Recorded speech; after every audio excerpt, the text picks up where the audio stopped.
বিসমিল্লাহিররহমানিররহিম। আসসালামু আলাইকুম প্রিয় শিক্ষার্থীরা, আমি মোতাহির হোসেন বলছি, সহকারী শিক্ষক Sultan memorial girls high school Daganbhuiyan Feni. আজকে উচ্চতর গণিতের অনুশীলনী 8.1-এর 3 নম্বর অঙ্কটা আমরা স্টার্ট করতে যাচ্ছি। তার আগে তোমাদেরকে বৃত্ত সংক্রান্ত সমস্যা তো অঙ্কগুলো, তো বৃত্তের দুইটা কথা বলে দিই। একটা বৃত্ত সংক্রান্ত দুইটা বিষয় আমাদেরকে ভাবতে হয়। একটা হচ্ছে এই বৃত্তটার, মনে করো এটা গোলাকার একটা মাঠ।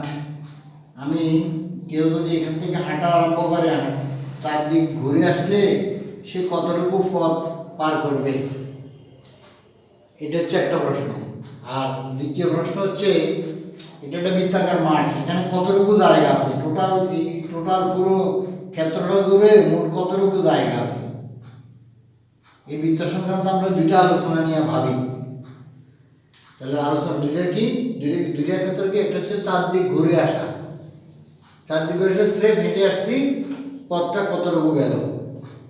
দ্বিতীয় প্রশ্ন হচ্ছে বৃত্তাকার একটা মাঠ, ঘেরা দেওয়া একটা মাঠ আছে বৃত্তাকার, এইভাবে তার ভিতরে কতটুকু জায়গা আছে, কত ফুট বা কত বর্গ ফুট বা কি।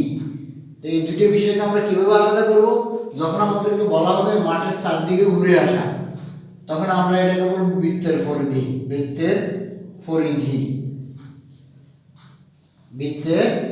চারদিক ঘুরে আসলে সেক্ষেত্রে আমরা বলবো এটাকে বৃত্তের পরিধি। আর তখন সূত্রটা হবে 2πr। ফাই সমান তোমরা জানো 3.1416। 2 তো আছে, আর এর মান কি? আর হলো যে বৃত্তটা নিয়ে তুমি কথা বলবা তার ব্যাসার্ধ। মাঠ অনেক বড় হতে পারে, অনেক ছোট হতে পারে, ছোট হোক আর বড় হোক, ব্যাসার্ধের মান যা তা এখানে বসবে। আর ব্যাসার্ধের মান দিয়ে 2π কে গুণ করলে যে রেজাল্টটা হবে সেই রেজাল্ট হলো বৃত্তের পরিধি। কি বুঝলাম? একটা বৃত্তাকার মাঠের চারদিক, এই মাঠটা চারদিক ঘুরে আসলে তার পরিধির মান হবে এই রেজাল্টটা 2πr। আর একটা কথা হচ্ছে, এখানে কতটুকু জায়গা আছে, এই কতটুকু জায়গা আছে, অথবা আমরা অঙ্কের ক্ষেত্রে দেখি বলা হয় যে এই বৃত্তাকার মাঠটির মধ্যে ঘাস লাগাবো পুরোটার মধ্যে, তারপরে এই মাটি খনন করব, কাজ করব যে কোনোটা, তার মানে এটা ক্ষেত্রফল। এটা কি? বৃত্তের ক্ষেত্রফল। সেক্ষেত্রে বৃত্তের ক্ষেত্রফল সূত্র হচ্ছে বৃত্তের ক্ষেত্রফল πr²। এখানেও সেম কথা, পাই এর মান 3.1416 আর আর এর মান হচ্ছে যে বৃত্তটা নিয়ে তুমি কথা বলো তার ব্যাসার্ধ। তাহলে দুইটা জিনিস আমরা পাইলাম। একটা হলো বৃত্তাকার মাঠের চারদিক ঘুরে আসা পরিধি 2πr, আর বৃত্তের ক্ষেত্রফল মোট কতটুকু জায়গা আছে, ক্ষেত্রফল πr²। এখন আমরা দেখব কোন অঙ্কে আমাদেরকে কোন সমস্যার কথা বলে, আমরা কোন দিকে যাব। 2 নম্বর অঙ্ক, একটি চাকার ব্যাসার্ধ 2 মিটার 3 সেন্টিমিটার ব্যাসার্ধ। তাহলে চাকার ব্যাসার্ধ আগে লিখে ফেলি। ব্যাসার্ধকে আমরা আর দ্বারা প্রকাশ করব 2 মিটার 3 সেন্টিমিটার। 2 মিটার 3 সেন্টিমিটার আমরা জানি একই একক লাগে, হয় মিটারকে সেন্টিমিটার বানাতে হবে অথবা সেন্টিমিটারকে মিটার করে একক বানাতে হবে, একই একক। তাহলে সেন্টিমিটারকে মিটার দিয়ে বানাতে হলে তোমরা জানো 100 সেন্টিমিটারে 1 মিটার, 100 দিয়ে ভাগ করলে এটা মিটার হয়ে যাবে 2.03 মিটার। আর এর মান পেয়ে গেলাম। এখন বলছে চাকার পরিধি, চাকার ব্যাসার্ধ দেওয়া আছে, চাকার পরিধি। সুতরাং চাকার পরিধি সরাসরি বলে দিচ্ছে তোমাকে। তাহলে পরিধি বললে পরিধি সূত্র লেখো 2πr। 2 ইনটুটা ক্রস চিহ্ন আকারে দাও, কারণ দশমিক আছে তো। 3.1416 ইনটু আর এর মান 2.03 মিটার পরিধি। শেষ। এবারে তুমি গুণ করো, ক্যালকুলেটরে গুণ করলে যে রেজাল্টটা হয়,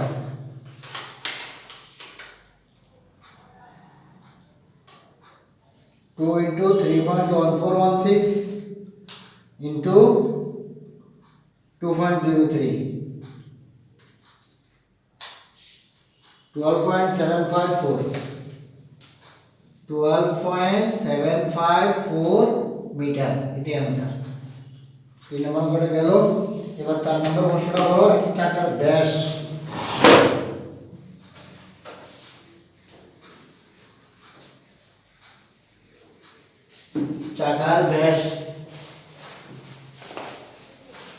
প্রশ্নটা সাবধানে বলো। একটি চাকার ব্যাস 0.84 মিটার, চাকাটি প্রতি সেকেন্ডে 6 বার ঘুরে। আচ্ছা, আগে আমরা চাকার ব্যাস থেকে ব্যাসার্ধ বের করি। আমরা জানি ব্যাসকে 2 দ্বারা ভাগ করলে ব্যাসার্ধ পাওয়া যায়, তাহলে চাকার ব্যাসার্ধ বের করে নিই। ব্যাসার্ধ r = 0.84 ভাগ 2 মিটার, 0.42 মিটার ব্যাসার্ধ পেয়ে গেছি। এখন প্রশ্ন হচ্ছে চাকাটা ঘুরে প্রতি সেকেন্ডে 6 বার ঘুরে, ঘোরার প্রসঙ্গ, ঘোরা মানে চাকার পরিধি, চাকার পরিধি, চাকার বাইরের অংশ ঘুরে, তাই না?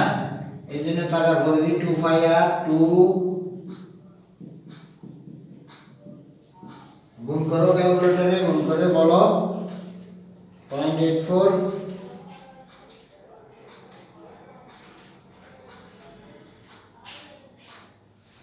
2.63 2.638 মিটার। চাকাটার পরিধি, পরিধি মানে এটা চাকা যদি গোলাকার হয়, চাকার পরিধি মানে একবার ঘুরে আসে, চাকার পরিধি মানে একবার ঘুরে আসে। এখন বলছে 6 বার ঘুরে, কখন? প্রতি সেকেন্ডে, তার মানে 1 সেকেন্ডে 6 বার ঘুরে, 1 সেকেন্ডে 6 বার ঘুরে, তাহলে 6 গুণন পরিধি 2.638 মিটার। 1 সেকেন্ডে ঘুরে এতটুকু, 1 সেকেন্ডে ঘুরে 6 বার ঘুরে। ওকে, বলছে যে গাড়িটির গতিবেগ নির্ণয় করো। এখন তুমি গতিবেগ যদি বলো সেকেন্ডে দিব তাহলে এটা উত্তর, আর যদি বলতে না ঘন্টায় দিবা তাহলে 1 সেকেন্ডে এতটুকু ঘুরে 3600 সেকেন্ডে 1 ঘন্টা আমরা জানি, তাহলে 3600 সেকেন্ডে ঘুরে কতক্ষণ? 2.638 ইনটু 3600 মিটার পার ঘন্টা, প্রতি ঘন্টায় ঘুরে। ব্যাস, এবার তুমি গুণফলটা করে দেখাও, ইনটু 6 ইনটু 3600 57,001.19 মিটার পার ঘন্টা। এখন তুমি বলবে আমি মিটারকে কিলোমিটার বানাবো, তাহলে 1000 দিয়ে ভাগ করে দাও। 57,000 কে 1000 দিয়ে ভাগ করলে 57.001 কিলোমিটার, সেক্ষেত্রে হবে কিলোমিটার প্রতি ঘন্টা। শেষ। তারপরে আসো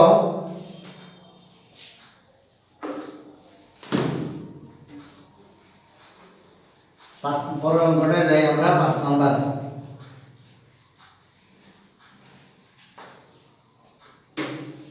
তিনটি কোণের অনুপাত দেওয়া আছে, বলছে ত্রিভুজের তিনটি কোণের অনুপাত 253, বৃহত্তম ক্ষুদ্রতম কোণের বৃত্তীয়মান, বৃত্তীয়মান মানে রেডিয়ান, 60 নয় রেডিয়ান, তার মানে 5। তাহলে আমরা বলবো যে প্রথমে মনে করি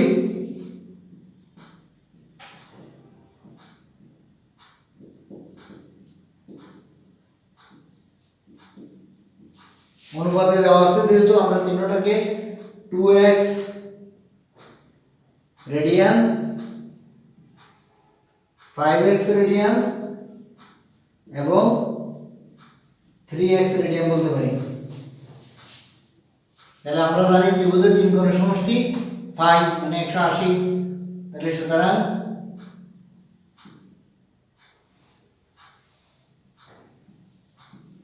বলতে পারি 2x radian 5x radian plus 3x radian equal to 5।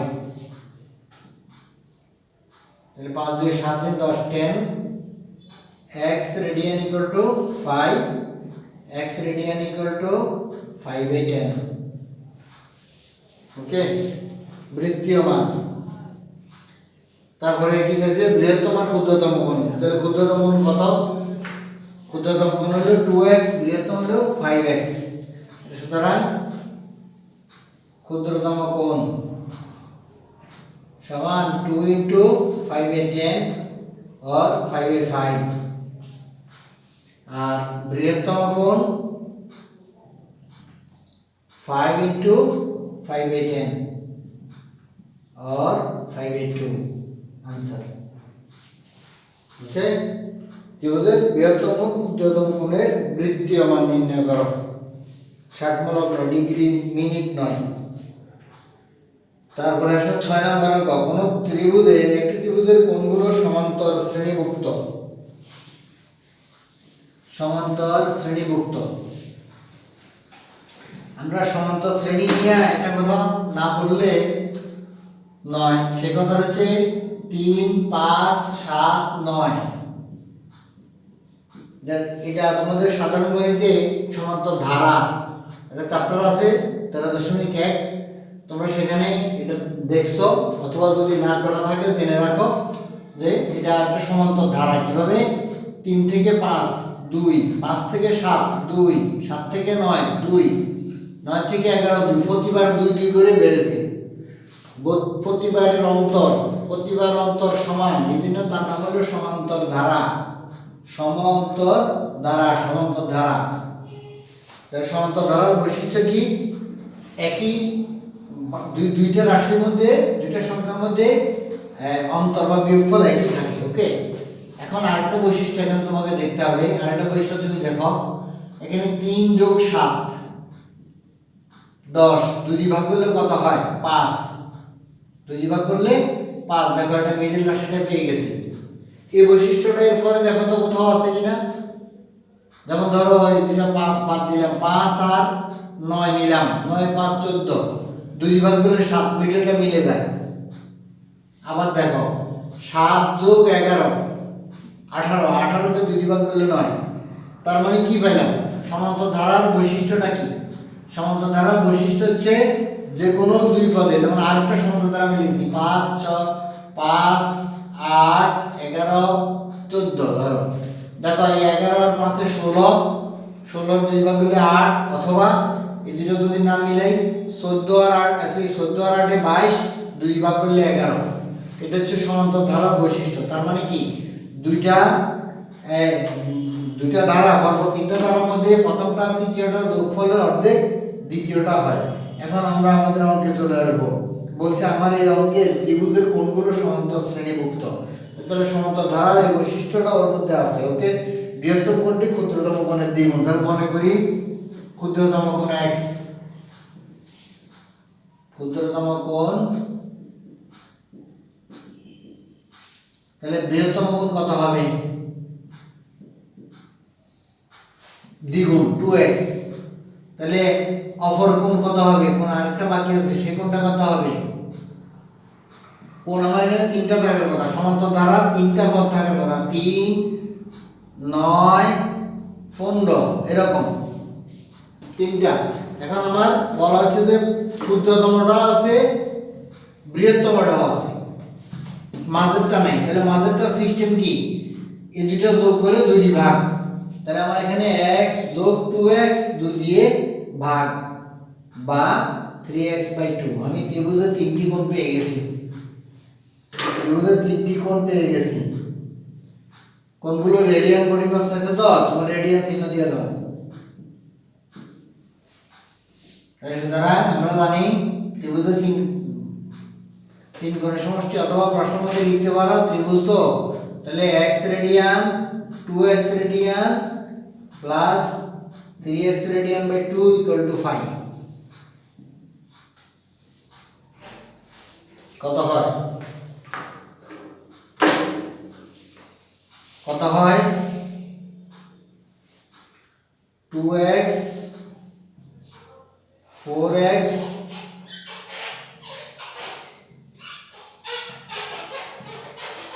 তাহলে 6 6 9 9 x = 2 5। x এর মান কত তাহলে? সুতরাং x সমান 2/9, 2/9, 2/9। আমার কাছে কি চাইছে? চাইছে কোণগুলোর রেডিয়ান পরিমাপ কত। তার মানে 3টি কোণই লাগবে। ওকে, x এর মান এক জায়গায়, 2 জায়গায়, 3 জায়গায় 3বার বসাই দাও, ওটাই উত্তর। কি লিখবো?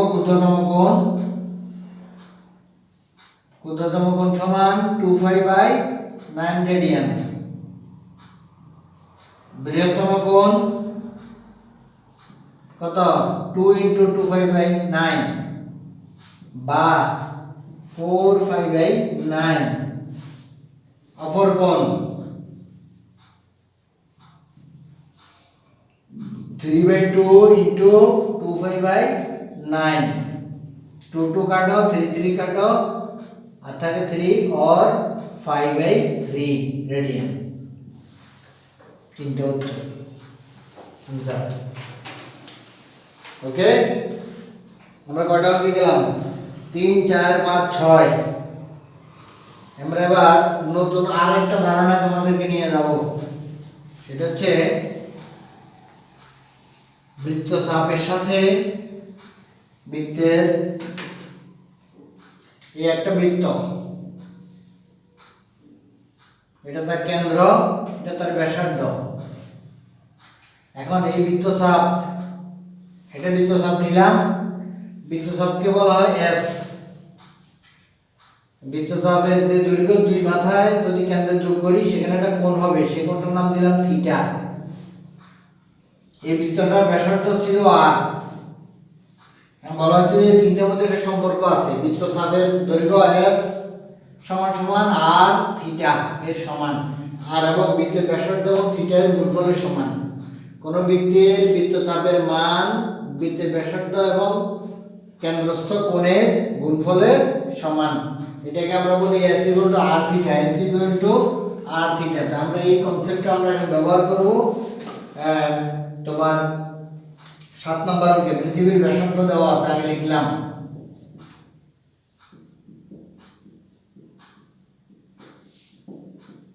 ব্যাসার্ধ r = 6440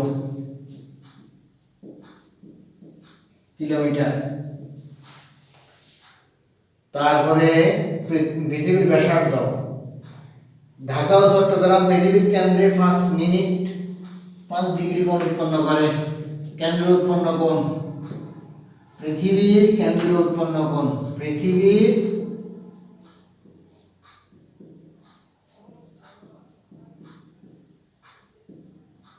কেন্দ্রে উৎপন্ন কোণ এটা বলছি থিটা থিটা = 5 ডিগ্রি ডিগ্রি উপরে একটা শর্ত আছে ডিগ্রিটাকে মিনিটে দেখাতে হবে s = থিটা থিটাটা ডিগ্রিকে রেডিয়ানে প্রকাশ করতে হবে তাহলে 5 * রেডিয়ানে প্রকাশ করার ফর্মুলাটা কি ছিল আমরা বলছিলাম যে 180 ডিগ্রি = 5 1 ডিগ্রি = 5/180 5/180 এই সম্পর্কটা আমরা সব সময় অ্যাপ্লাই করব আমরা আগে অঙ্কগুলোতে বলছিলাম তাহলে আমরা এখানে 5 ডিগ্রির জন্য 5 * 180 5 দিয়ে কাটাকাটি দাও 36 5/36 আমরা জানি বৃত্তচাপের দৈর্ঘ্য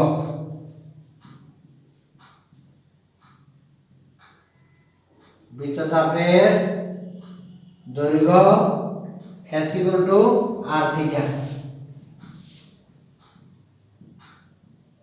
into 5/36 ব্যাস এটা ক্যালকুলেটর হিসাব করে দেখাই দাও কত হয়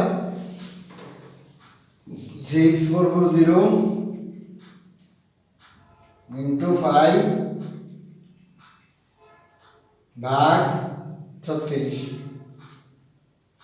561.97 561.997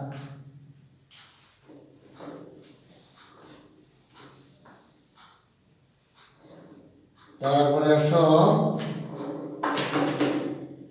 8 নম্বর অঙ্ক তাহলে ঢাকা ও চট্টগ্রামের মধ্যে বৃত্তচাপের দৈর্ঘ্য মানে ঢাকা ও চট্টগ্রামের মধ্যকার দূরত্ব 7 নম্বর শেষ হলো এবার 8 প্রশ্নটা বড় 8 নম্বর বলছে পৃথিবীর ব্যাসার্ধ এখানে একই তথ্য 6440 তারপর কি বলছে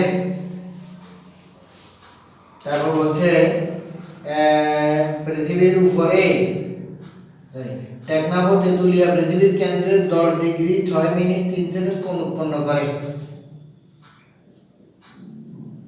কেন্দ্র উৎপন্ন কোণ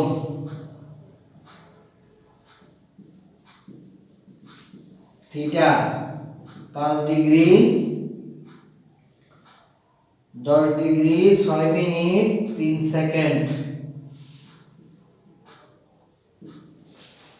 আমাদের আগে এটাকে রেডিয়ানে প্রকাশ করতে হবে। 10 ডিগ্রি 6 63 মিনিট। 636 360 363 ভাগে 60 এটা মিনিট। এবার ডিগ্রিতে প্রকাশ করব। 60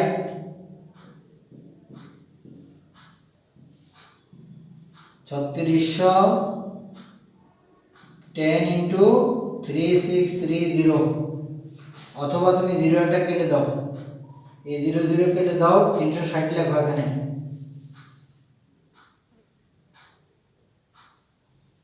360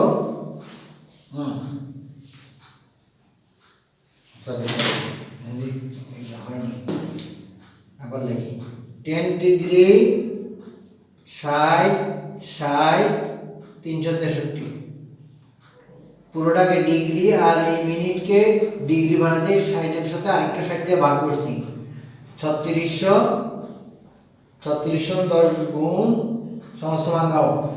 3600 গুণ 10 36000 যোগ 363 36363 36363 গুণন 5/180 রেডিয়ান। এখন তুমি আমরা থিটার মান পেয়ে গেছি। ডিগ্রি মিনিট সেকেন্ডকে আগে সেকেন্ডকে মিনিট করছি, পরে মিনিটকে ডিগ্রি বানাইছি, বানানোর পরে এই ডিগ্রিকে রেডিয়ানে প্রকাশ করছি। আমরা জানি s = r থিটা। এবার লিখব আমরা জানি s = r থিটা। r এর মান লেখো, থিটার মান লেখো, গুণ করে দাও ব্যাস।